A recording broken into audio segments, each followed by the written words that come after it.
What would your younger self say about how your family turned out? Imagine turning 42, surrounded by the people who should love you most, only to have your own niece douse you in sticky grape juice right in front of everyone, smirking like she just won some twisted game, and then your mom. The woman who raised you to turn the other cheek, just shrugs and tells you to let it go, so you do, or at least you pretend to. But that night, while they all slept soundly in their beds, you hit delete on your sister's entire online empire, the one she built brick by digital brick, bragging about your so-called perfect family life, and come morning at 7:50 sharp, your niece peers out the window and freezes, her smug face draining of every last bit of color as she spots something that changes the whole dynamic in ways you never quite anticipated,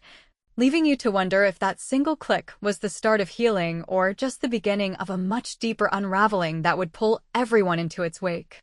I still recall every detail of that day as if it were unfolding right now in slow motion, my 42nd birthday unfolding in the familiar confines of our mom's old split-level house on Elm Street in the suburbs of Chicago, where the air always carried that faint scent of fresh-cut grass mixed with the lingering aroma of backyard barbecues from summers long past, and Lisa, my younger sister by 5 years,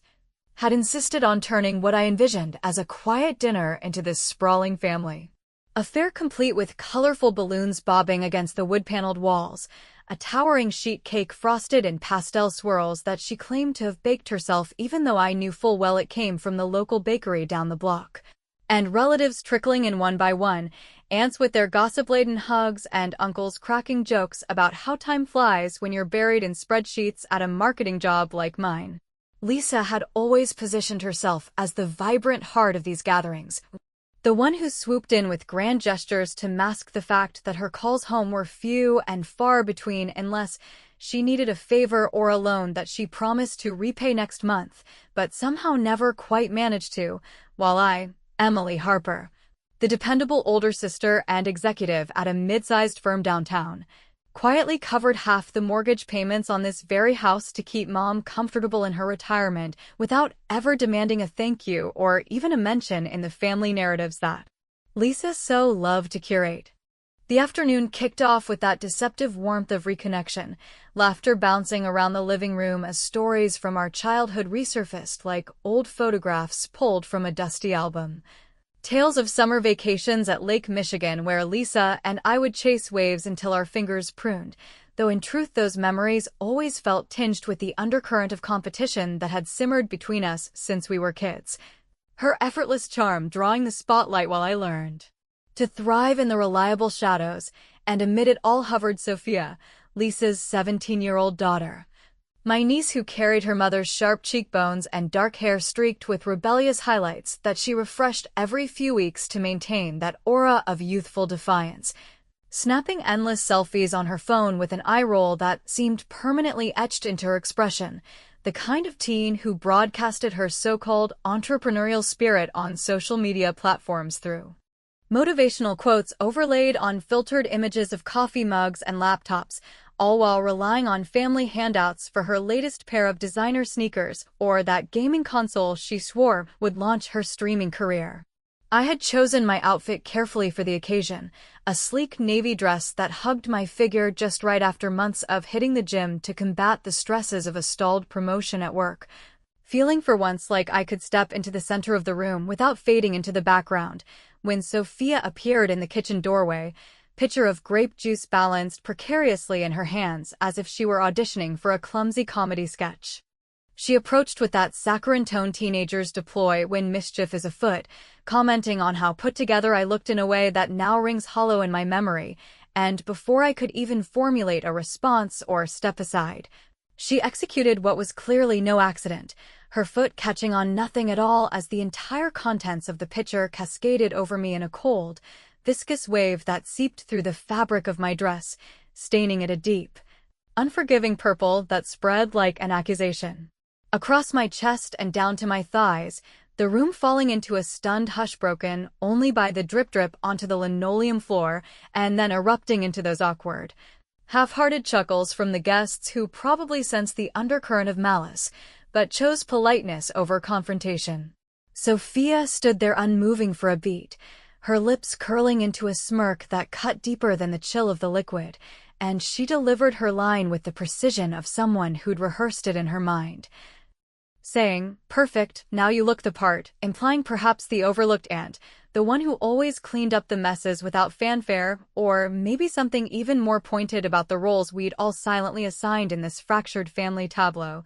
And as the humiliation burned hot in my cheeks, Mom materialized at my side, her hand gentle on my arm in that habitual way she had of diffusing tension, urging me with her soft, weary voice to let it go because it was just juice and kids would be kids, no real harm done in the grand scheme of things. Lisa, ever the enabler in these moments, nodded vigorously from across the room where she was fiddling with her phone to capture the cake cutting for her latest Instagram story, too engrossed in angling the light just so to intervene or even acknowledge the slight. And I swallowed the retort rising in my throat, forcing out a brittle laugh that echoed falsely in my ears as I excused myself to the upstairs bathroom, peeling off the ruined dress and slipping into one of Mom's oversized sweaters. That carried the faint musty scent of forgotten closets and unresolved arguments from decades ago, the kind of garment that swallowed me whole and made me feel even smaller amid the ongoing chatter downstairs. The evening stretched on in a haze of superficial pleasantries, conversations veering to my recent work frustrations where a promised raise evaporated like morning mist, contrasted sharply with Lisa's animated recaps of her influencer collaborations that sounded more like pyramid schemes. Dressed in trendy hashtags, while Sophia lounged at the table, thumbs flying over her screen with that same infuriating smirk occasionally surfacing as she glanced my way, and by 10 o'clock, as the last guests filtered out into the crisp autumn night, I hugged everyone with mechanical warmth, the faint sticky residue on my skin a constant reminder that refused to wash away even under hot water later that evening. Driving back to my apartment overlooking the bustling streets of Michigan Avenue, the anger that had been simmering beneath the surface began to boil over in the solitude of my car, windows fogging slightly from my heated breaths as I replayed the scene, questioning why I always defaulted to the path of least resistance in these family skirmishes, allowing Lisa's polished online persona to overshadow the reality of our strained bonds, her feed a meticulously edited gallery of family blisswear. I appeared only in the periphery, often cropped or captioned with subtle jabs like the reliable shadow to her shining star, all monetized through sponsorships from brands that rewarded her facade of perfection. Sleep eluded me that night, the clock ticking past midnight in my dimly lit living room where the glow of my laptop screen cast long shadows on the walls, and in a moment of impulsive clarity, I recalled Lisa's unchanging password,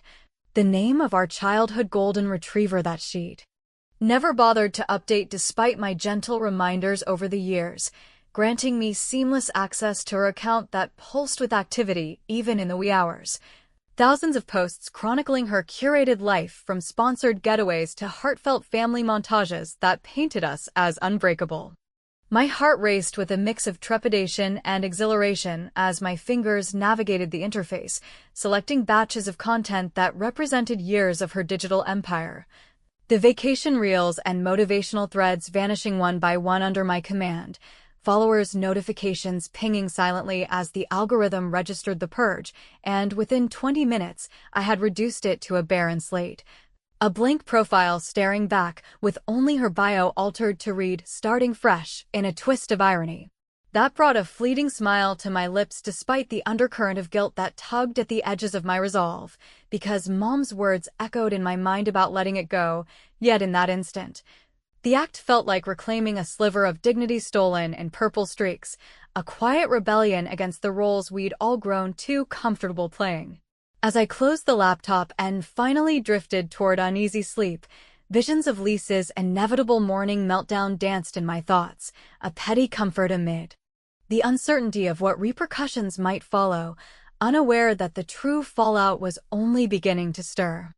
The insistent ring of my phone jolted me awake at 7:30 the next morning, Mom's voice on the other end laced with uncharacteristic urgency about a mysterious delivery truck parked ominously in the driveway. And by the time I arrived 20 minutes later, tires crunching over the gravel, Sophia had already flung open the living room curtains, her posture rigid as she gazed outward.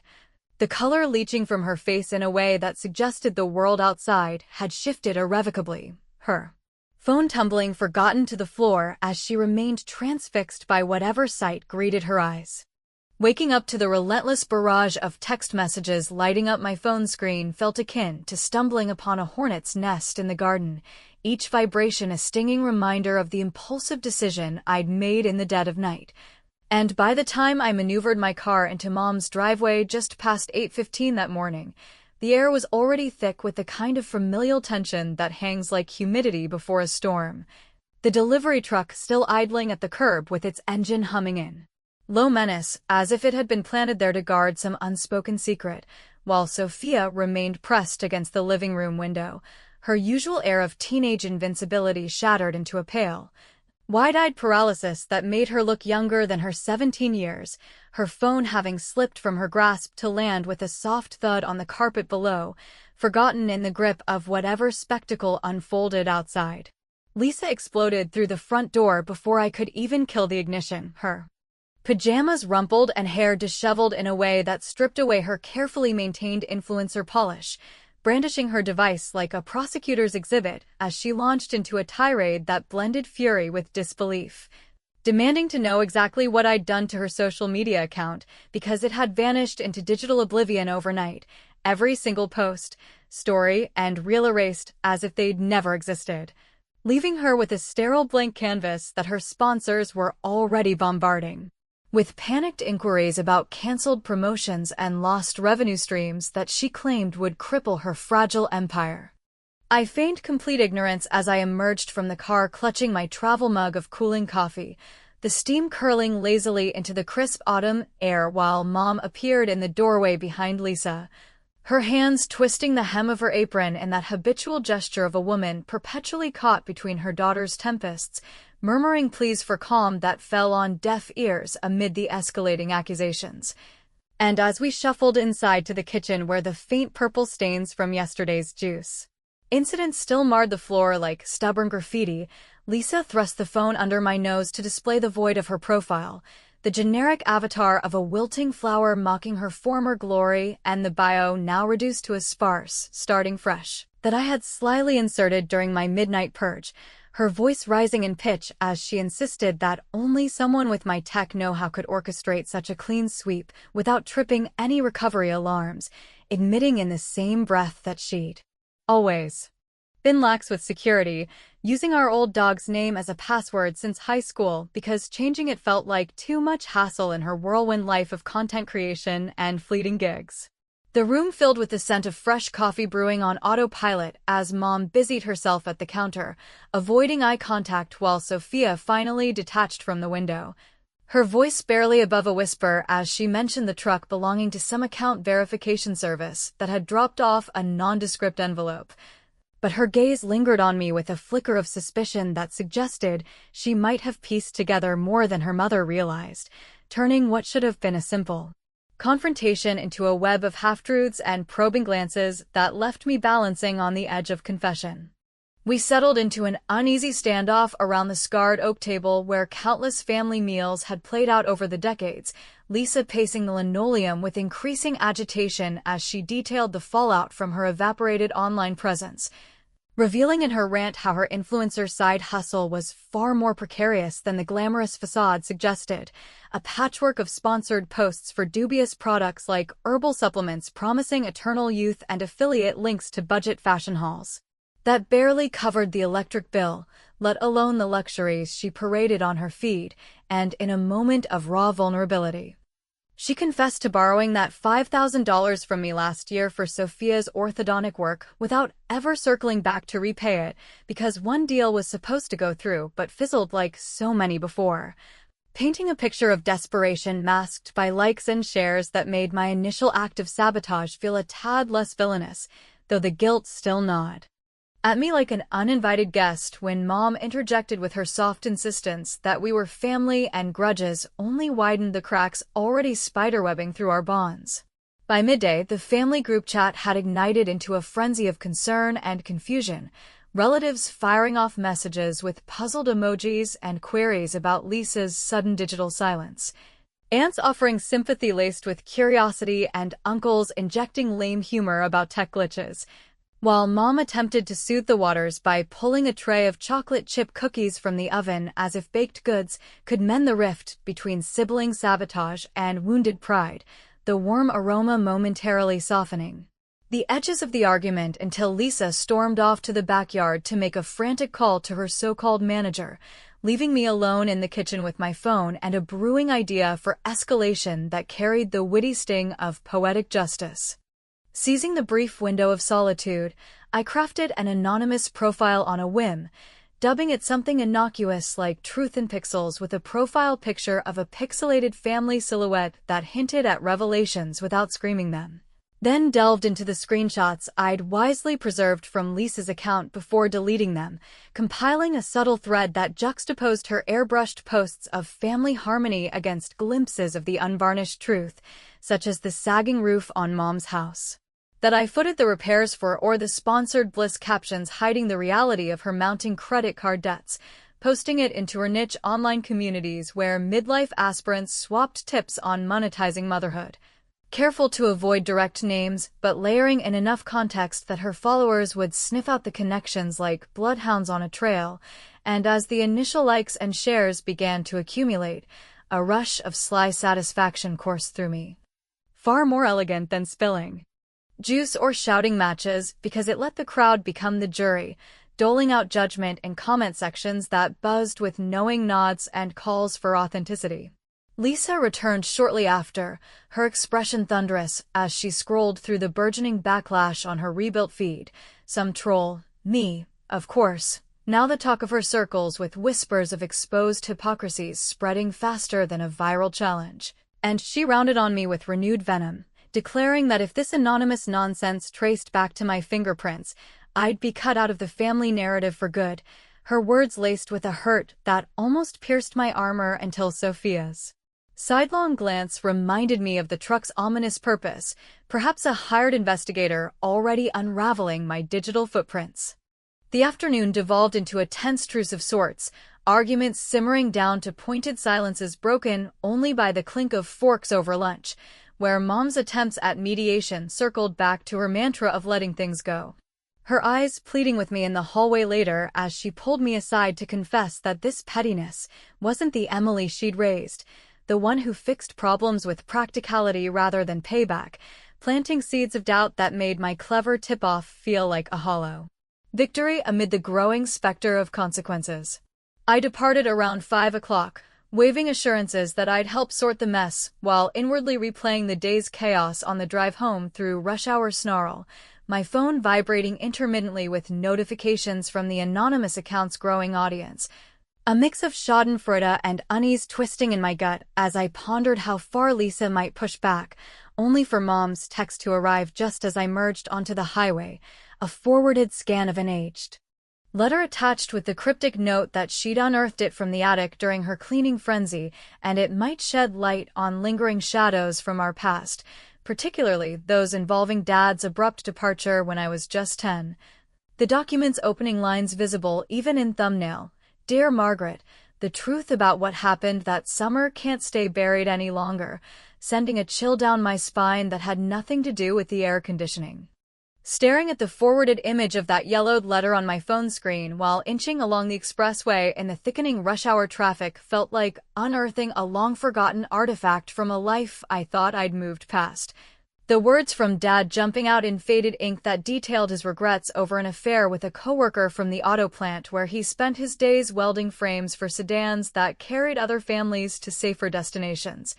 Confessing that Lisa wasn't biologically his daughter, but rather the result of Mom's brief entanglement during one of their rough patches back in the late 70s, a revelation that explained so much about the subtle favoritism Mom had always shown her.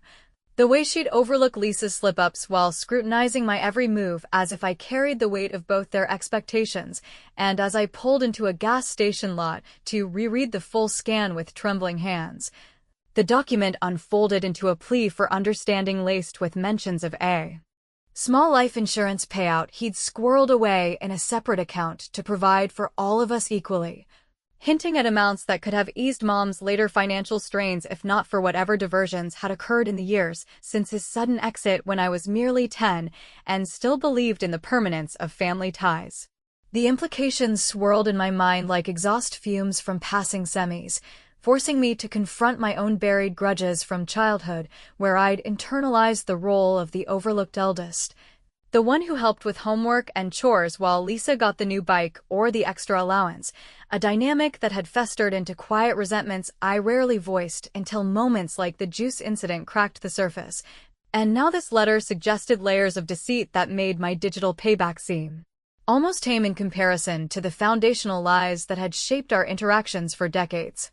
Returning to my apartment that evening under the glow of streetlights reflecting off rain-slicked pavement, I spread a printed copy of the letter across the coffee table amid takeout containers from the Thai place down the block, its spicy aromas mingling with the musty paper scent as I paced the living room debating whether to call Mom for the unvarnished truth. But her phone rang out to voicemail with that generic greeting she'd used since flip phones were a thing, her avoidance speaking volumes about the discomfort of dredging up pains she'd buried deeper than Dad's belongings in the attic, and when I tried Lisa next, it went straight to silence as well, likely still nursing the wounds from her online evisceration.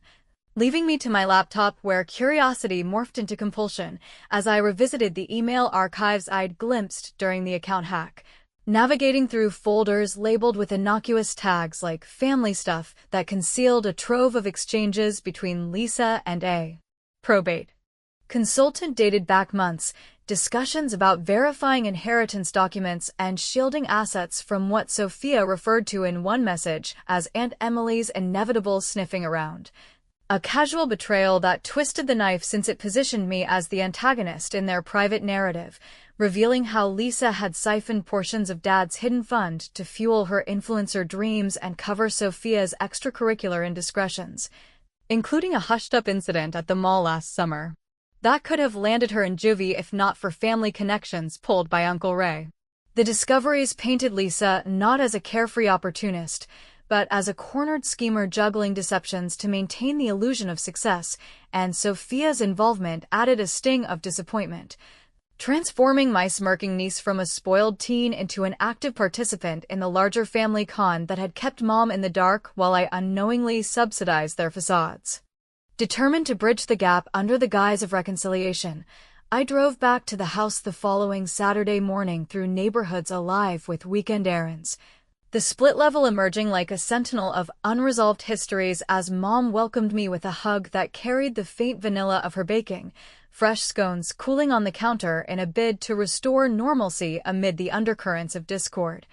while Lisa hunched over her laptop in the dining nook attempting to resurrect her social presence with salvaged stock images and forced captions that screamed inauthenticity, her glances my way laced with frost that matched the chill seeping through the old windows. Sophia sprawled on the living room couch amid scattered throw pillows, her scrolling paused briefly as I entered, a subtle stiffening in her posture betraying the awareness that the truck's delivery had stirred more than just paperwork.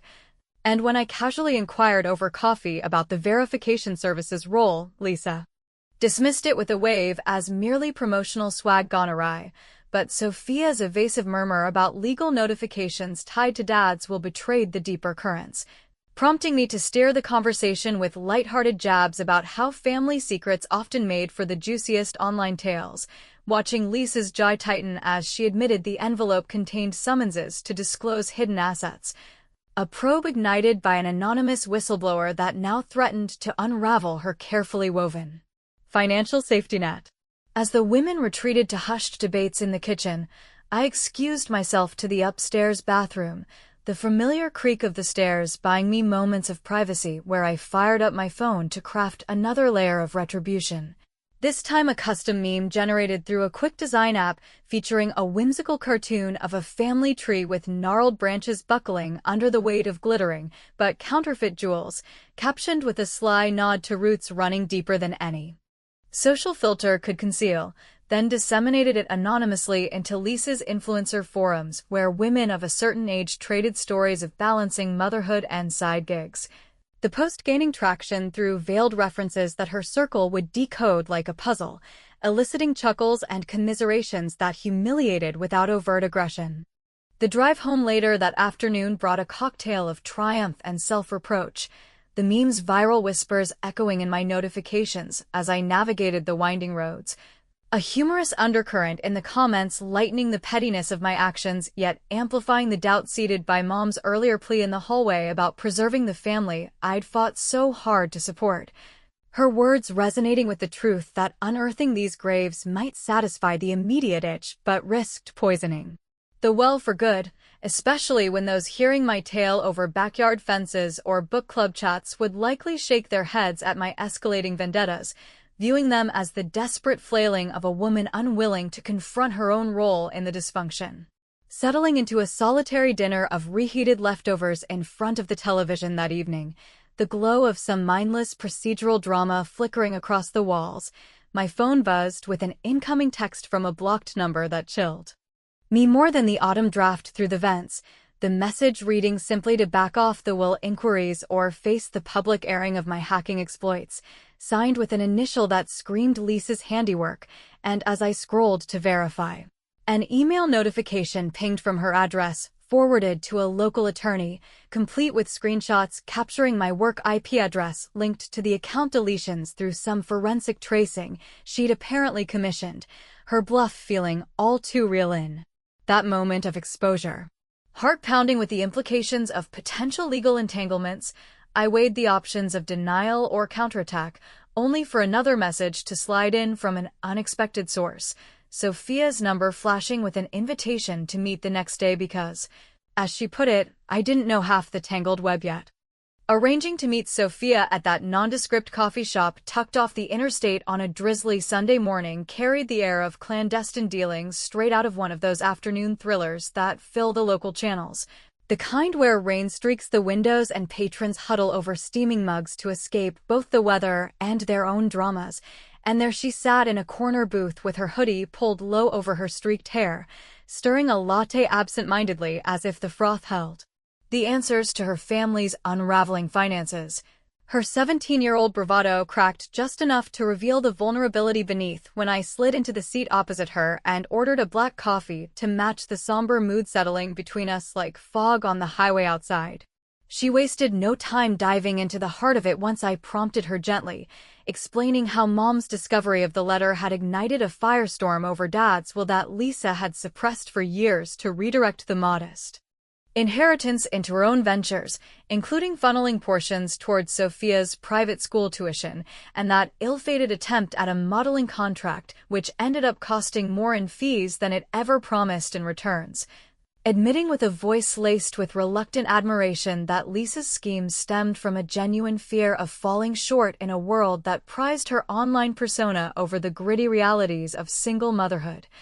Yet the hidden funds had also quietly bankrolled Sophia's brush. With the law last year, a shoplifting charge at the mall dismissed only after Lisa pulled strings with a sympathetic judge who owed a favor from Dad's old union days. Sophia's confession painted a portrait of her mother not as a gleeful deceiver, but as a woman stretched thin by the weight of illusions. Her social media empire a desperate scaffold holding up the facade of success, while Mom scraped by on Social Security and my steady contributions to the household bills, and in a twist that made my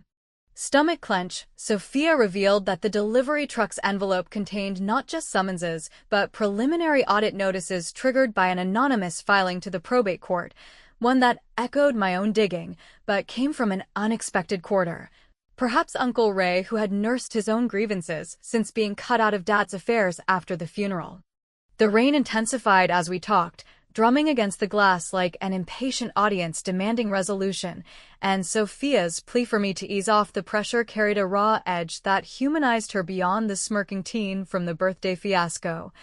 Her eyes pleading for a truce that would spare them further scrutiny even as she handed over a printed email chain showing Lisa's frantic negotiations with financial advisors to relocate assets offshore in a move that skirted legality without fully crossing into fraud, a revelation that fueled my internal conflict because while the deceit stung like salt in an old wound, it also highlighted my own complicity in enabling the status quo through years of silent support.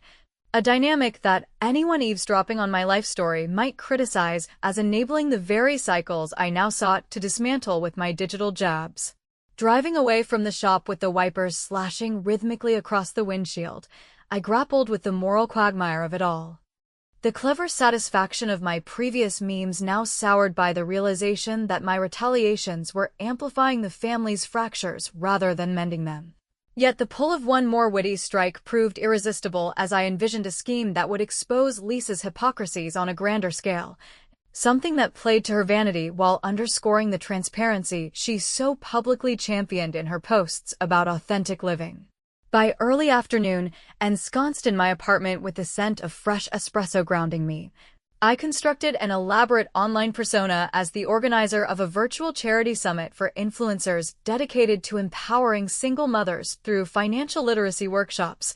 complete with a polished landing page hosted on a free builder site and invitations sent via targeted ads to Lisa's network, positioning it as a golden opportunity for her to rebuild her brand by sharing her journey on a live panel moderated by yours truly through a voice-altering app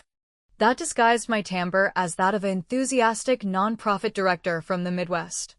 Lisa latched onto the bait with the eagerness of someone adrift in a sea of lost followers, RSVPing within hours and even promoting the event on her nascent rebuilt profile as a testament to her resilience, oblivious to the trap closing around her as the scheduled stream approached that evening, where I steered the discussion from feel-good anecdotes to probing questions on the ethics of monetizing family narratives, subtly introducing planted statistics on hidden inheritances and the pitfalls of undeclared assets that mirrored her situation down to the dollar amounts Sophia had mentioned. The chat exploded midway through when I dropped curated links to public records, redacted just enough to avoid outright libel, but clear in their implications, revealing patterns of financial opacity that her audience, a mix of aspiring moms and savvy skeptics, decoded with gleeful outrage, comments flooding in about the irony of preaching empowerment while hoarding family legacies, the whole spectacle unfolding like a well-orchestrated roast that left Lisa stammering excuses before abruptly logging off, her face flushed on camera in a moment of unfiltered vulnerability that would loop endlessly in screen recordings. The rush of vindication coursed through me as notifications piled up with shares and takedowns, a humorous underbelly to the chaos in the form of memes mocking influencer facades that echoed my own creation. But the high crashed when Lisa's call came through minutes later, her sobs racking the line as she accused me of orchestrating the humiliation with Sophia's unwitting help, declaring that my poison had seeped too deep into the family vein for any return to normalcy. A charge that hit home, because even as I savored the poetic justice of her empire's further crumble, I couldn't ignore the growing chorus in my head. The one belonging to friends or passersby who might hear this tale and decry my risky escalations as the actions of a bitter woman too entrenched in grudge-holding to seek real dialogue. Mom's text arrived as I nursed a glass of wine on the couch that night, urging me to come home for a candid discussion about the entirety of Dad's legacy, including facets of the affair and money trail that the letter only hinted at. And though exhaustion tugged at me, I agreed to head over the next day, pulling into the driveway under a sky heavy with impending dawn where the house lights glowed like beacons of reluctant truth. Inside, the atmosphere crackled with unresolved accusations, Lisa pacing the living room while clutching the incriminating letter as if it were a shield, Mom perched on the edge of the armchair with her knitting needles idle in her lap, and Sophia withdrawn into the shadows of the staircase, her earlier confession hanging unspoken between us, as Lisa finally confronted me with the evidence of my meddling.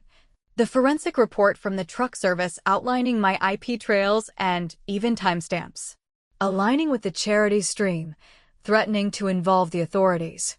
if I didn't back down from pursuing the will's redistribution. The standoff stretched into the late hours, words flying like sparks from a frayed wire until headlights pierced the darkness outside,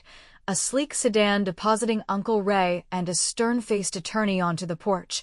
their arrival injecting fresh uncertainty into the mix as Ray's gruff voice carried through the door about time someone dragged the skeletons into the light. Sleep claimed us fitfully on couches and guest beds, the house settling into an uneasy quiet that shattered at 7:45 the following morning with Sophia's piercing cry from the upstairs window,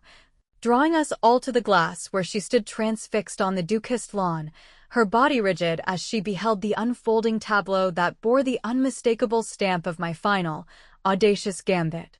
Sophia's scream rent the fragile hush of the early morning like a crack in the foundation of the old house itself, pulling me bolt upright from the lumpy guest bed where I'd tossed through the night haunted by echoes of Lisa's threats and the unexpected arrival of Uncle Ray with his attorney companion. The kind of intrusion that hinted at alliances I'd never suspected in our splintered family tree, and as the first gray light of dawn filtered through the curtains on that Monday at precisely 7:45, we all converged on the upstairs landing in a disheveled herd, Mom clutching her robe at the throat, Lisa's hair a wild tangle from fitful sleep, and Uncle Ray lumbering behind with the lawyer's briefcase swinging like a pendulum of impending judgment, our footsteps thudding down the stairs in unison toward the living room window, where Sophia had already flung back the drapes, her slight frame silhouetted against the glass as she stood barefoot on the cool hardwood, pointing, mutely,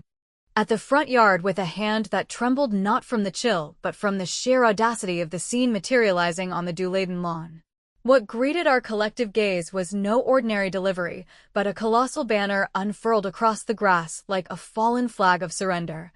measuring at least 8 feet in width and staked securely into the earth with professional-grade poles that my anonymous print shop contact had recommended for maximum visibility. Its surface emblazoned with high-resolution collages of Lisa's deleted social media posts, those glossy reels of fabricated family idols and sponsored endorsements, juxtaposed against redacted excerpts from public probate records, debt ledgers, and even a blurred reference to the shoplifting report, all capped with a bold proclamation reading "Family First, Transparency Starts at Home, for real this time," followed by a hotline number that routed straight to the attorney's office, the entire installation delivered via drone in the pre-dawn hours to ensure it caught the morning light and the neighbors' prying eyes before anyone could intervene. Chaos erupted in the living room as Lisa bolted for the front door with a guttural cry of disbelief, flinging it open to charge across the porch and down the steps where she clawed at the stakes with manic energy, her pajamas twisting around her legs in the damp grass while neighbors' curtains twitched like voyeurs at a scandalous play, phones emerging from windows to capture the spectacle that would no doubt fuel the local Facebook groups by breakfast. And Mom sank into the nearest armchair, with a hand pressed to her chest, murmuring that this madness had to cease before it tore the last threads of their bond asunder, her eyes glazing over the letter still clutched in her lap, which finally spilled the fuller measure of Dad's deceptions. Not just the affair that birthed Lisa's true lineage, but the deliberate partitioning of his life insurance into equal shares meant for both daughters, and even a token for Uncle Ray's struggling garage business, shares that Lisa had manipulated through forged addendums to consolidate under her control, using the proceeds to prop up her online mirage and bail out Sophia's youthful missteps while Mom and I shouldered the tangible burdens of utility bills and home repairs without a whisper of that windfall. Uncle Ray let out a bark of laughter that bordered on relief as he peered over my shoulder at the banner, clapping a meaty hand on my arm and confessing that he'd been the original anonymous tipster to the probate court months earlier. Driven by his own exclusion from Dad's final arrangements and a lingering loyalty to the brother who'd once covered his bar tabs during lean times. His intervention now amplified by my elaborate finale, which transformed a quiet legal nudge into this public spectacle that forced Lisa's hand in ways her subtle evasions never could. The attorney, a no-nonsense woman in a tailored suit who introduced herself as Evelyn from the firm handling Dad's estate, stepped forward with a stack of crisp documents that outlined the immediate freezing of disputed assets pending a full hearing scheduled for the following week, her calm recitation of fraud implications hanging in the air like smoke from a smoldering fire as Lisa finally tore free one corner of the banner only to reveal more damning visuals beneath, her face streaked with mascara and mud in equal measure while she hurled accusations skyward about betrayal from every quarter, demanding to know how I'd orchestrated this dawn raid without leaving a trail back to my door. A question I met with a shrug that masked the thrill of the coup because outsourcing the drone drop to a freelance service in the city had ensured clean hands on my end. The witty poetry of turning her digital empire against her in physical form, delivering a satisfaction that hummed deeper than any online meme ever could. Sophia, who had ventured out to join her mother on the lawn, turned back toward the house with tears carving paths through her own disheveled appearance, her gaze locking onto mine through the window in a mix of accusation and reluctant awe as she called out that I'd crossed a line even after her coffee shop plea for mercy. A sentiment echoed in the crumpled note she pressed into my palm when she re-entered the warmth of the living room, the paper reading simply "Sorry for the juice," but was the banner worth the wreckage, in her looping script, a question that pierced the armor of my resolve because in that moment, surrounded by the splintered remnants of our shared history, I glimpsed the human cost of my clever revenges. The way they'd eroded trust not just between sisters, but across generations, leaving Sophia to navigate the fallout of a mother's missteps and a family's concealed fractures. As sirens wailed faintly in the distance, not for arrest, thankfully, but for a routine vandalism report that Evelyn assured us would resolve in favor of the estate's interests, Lisa retreated to the kitchen with Mom in tow, their voices rising in a blend of sobs and supplications about seeking counseling or even liquidating the house to fund a fresh start untainted by Dad's ghosts, while Uncle Ray pulled me aside on the porch to share a quieter truth about Dad's other life, fragments of infidelity and unfulfilled promises that suggested the will's secrets ran even murkier than the letter implied, details we might chase in court but never fully unearth without scarring everyone further. By 8:30, the banner lay in sodden heaps loaded onto a utility truck summoned by the print service's cleanup clause, carted away like the detritus of a storm. Yet the digital echoes persisted in Lisa's phone as sponsor emails poured in with terminations and refund demands, her once vibrant world reduced to a cautionary tale that circulated through her networks with ironic hashtags about the perils of performative parenting. I lingered a moment longer on the driveway, the cool air carrying the scent of wet earth and regret, before sliding into my car and easing onto the road toward the city, the radio tuning into a morning talk segment on sibling rivalries that mirrored my own saga in uncomfortably vivid terms, prompting reflections on whether I'd truly let go of the birthday slight or merely amplified it into a symphony of retribution that healed nothing and haunted all, the probate's resolution promising financial equity, but leaving the emotional ledger balanced on a knife's edge of ambiguity, where forgiveness flickered like a distant taillight, always just out of reach as I glanced in the rearview at the house shrinking behind me.